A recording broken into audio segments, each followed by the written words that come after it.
Welcome to Rohit RC online next class.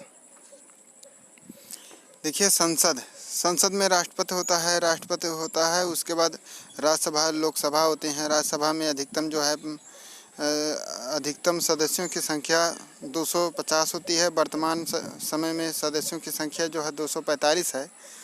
अधिकतम संख्या राज्यसभा में 250 है। ये जो है 250 कैसे हुआ? तो 12 जो है मनोनीत होते हैं, जो राष्ट्रपति द्वारा जो मनोनीत किए जाते हैं, और 238 जो है निर्वाचित होते हैं। राज्यसभा का जो है चुनाव अप्रत्यक्ष रूप से होती है, और लोकसभा का चुनाव जो है प्रत्यक्ष रूप से होती है।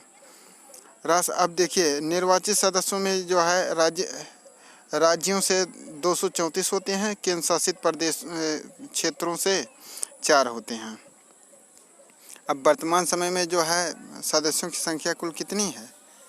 राज्यसभा में 245 है। तो मनोनीत जो है 12 हैं, निर्वाचित जो है 233 हैं।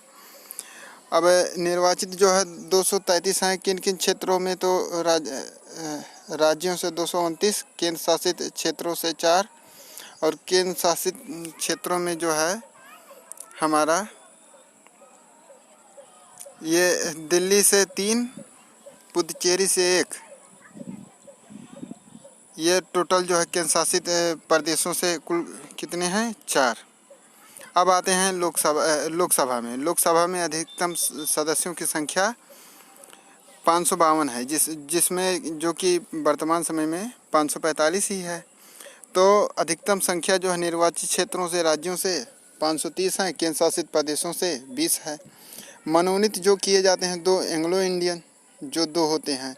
अब एंग्लो इंडियन में वो आते हैं, जैसे मान लीजिए जब संविधान लिखा गया था उस समय की बात है, जब जैसे मान लीजिए जो अंग्रेज यहाँ रहा करते थे, उनके वो यहीं शादी कर लिए, यहीं पर रहे, और यहाँ से वो कुछ लोग चले गए। तो उनके जो है वंशज में कोई अगर होगा ऐसा अंग्रेज या निर्वाचित होकर आया तो ठीक है, और निर्वाचित नहीं तो 2 वही मनोनीत किए जाते हैं। मान लीजिए, अब मनोनीत कैसे किए जाते हैं? मान लीजिए एंग्लो इंडियन में से कोई निर्वाचित होकर आ गया है तो एक ही मनोनीत किया जाएगा।